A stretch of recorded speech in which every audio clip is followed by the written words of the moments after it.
Hey everyone, I'm here with Bill Rowley. He is a regular on Cityline. If you've ever watched Cityline, you already know who he is, and you already know how much hair information this man has. We're actually here with Bill to talk about hair loss. Dr. Linzen, who talked to me about women's hereditary hair loss as well, she says the first person women likely speak to are their hairstylists. You found that's true? Absolutely. It's usually a very slow conversation. The first part will be, am I getting thin here? Should I change my part to the other side? Because it seems like it's getting a little thin. That's how it usually starts.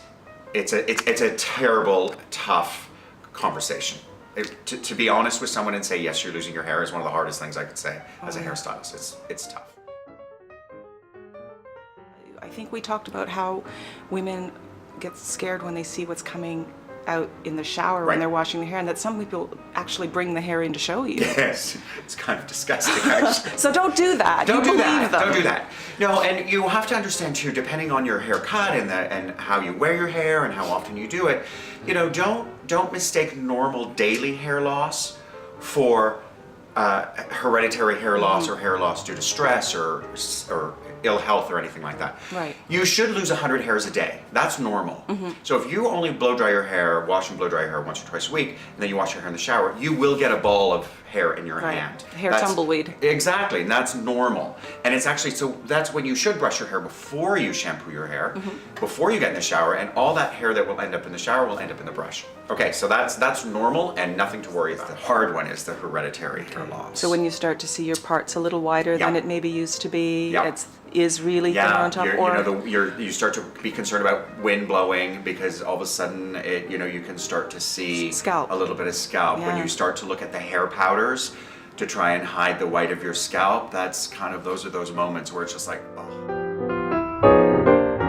Have you had clients that have tried Rogaine, have talked to you about Rogaine or their experiences with it? Yeah, I've quite a few clients. And a great success. All but one. And we kind of knew it might not work with her, but why not try it, right? Come on. You have to find out. Totally, but one, menopause hit and her hair just started to drop. So get on that stuff right now. Fabulous. Another woman, it is hereditary in her family. Her mom had very, very fine hair. So we thought, let's do it. Let's give it a shot. She's, as we were saying earlier, she was worried about walking outside on a windy day. Right. And it's worked. She's got a great little short haircut.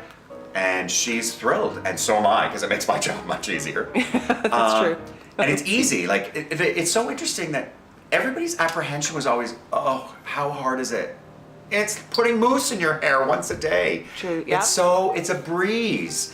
Take a little bit, you put it in, wait an hour, go to bed. And I think one of the questions that I tend to get, and I get this about skincare too, is like, oh, when you stop, the effects go away. Well, if you stop using skincare, the effects go away. If you stop brushing your teeth go away. If you stop eating, well, you go away. Right. So, I mean, it's one of those things you have to think it's maintenance the way everything else is. Absolutely. Right? And again, if you do decide to stop, so like I've said to some of these women, use it. Say you use it for 5 years and you decide for whatever reason you choose to stop using it. You will go back to your normal hair loss pattern. Whatever that is, but you're starting from such a higher level because for the last 5 years you haven't lost so much hair. Right, and I think it's important to note, it's not so much that Rogaine says, grow hair, grow, like it's magic. It just keeps the hair that's growing where it is. Yeah, it benches them. Yes, and it does encourage hair growth too, so follicles that have sort of maybe fallen asleep a little bit, wakes them up. But if the follicle's not there. If the follicle's not there, if the follicle's dead, then the hair it's not going to happen. That's why there are those people it won't work for, but it's not a huge commitment to try and find that out. Yeah, and you'll know within about 3 or 4 months. 3 to 4 months. So it's a little bit of a commitment to test. Yeah. But if you're worried about hair loss, it sounds like it's really key, or not key, but really worth it. I think so. Because if you're having the conversation with me, you're worried about hair loss. Yeah. Right? We're not talking about the movie you saw last night. We're talking about this. So obviously it is sort of front and center in the front of your brain. So let's figure it out. Let's see if this will work for you. Right. And my clients are thrilled with it. Yeah, and the way that I see it is that it basically makes your hair sit on the couch for a little bit longer, so it gets a little fatter. It's true. And it gets a little more comfortable. Absolutely, absolutely. It sticks around. Yes, it's like, this is a good couch. Are there specific types of shampoos and conditioners that are better for people who are dealing with hair loss? Yeah. So there are shampoos. There are two types of shampoos in this area: shampoo for fine hair and bodifying shampoo. Mm-hmm. Bodifying shampoos tend to have a lot of keratin in them. Mm-hmm. Keratin it coats the hair, makes the hair kind of hard. It takes fine hair and makes it fatter. It can also make your hair a little bit brittle. Mm-hmm, so you have to be careful. So that's a bodifying shampoo. A shampoo for fine hair or thinning hair will have keratin in it, but it will still have enough sort of amino acids in it to keep the hair soft and supple. So, you can sort of go back and forth in between the two of them. Stay away from sodium lauryl sulfates, especially if you have color or you have any kind of straightening process done on your hair, any kind of blowout straightening process, which you can do if you've got fine hair. In fact, instead of fighting with your curl, if you've got fine or thin hair, instead of fighting and fighting and fighting, do some kind of straightening treatment on it. Not an old-fashioned hair straightening, but some kind of blowout treatment.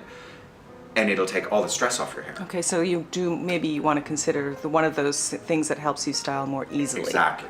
Okay. And so you don't have to avoid chemical treatments, no, you just have to choose them wisely. You just have to choose the right chemical treatment. Right. And then the same thing with conditioners. Mm-hmm. You may need to use a traditional conditioner after your shampoo. You may be able to get away with a spray and leave-in conditioner. Okay. Still do a hair mask on the weekends, on a Sunday.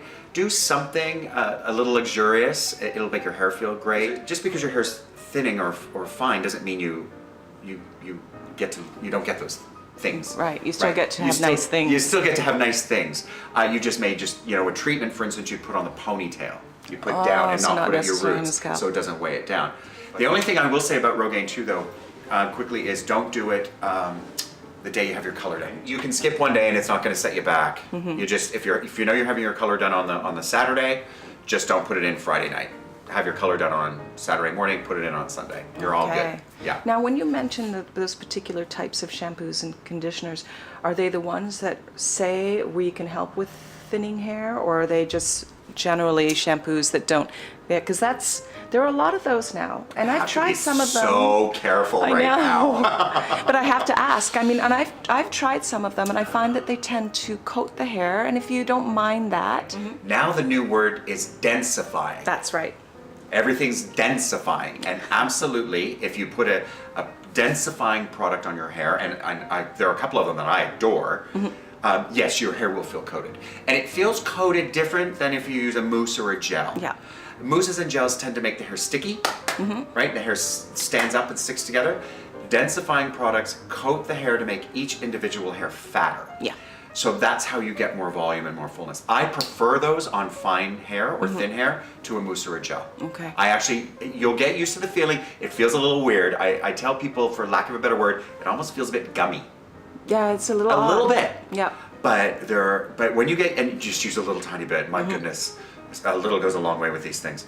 But when you see the end result, so it sounds like that's really Who cares? Well, it sounds like for anyone who's really concerned with it, they won't stop the process, but they can support. Right.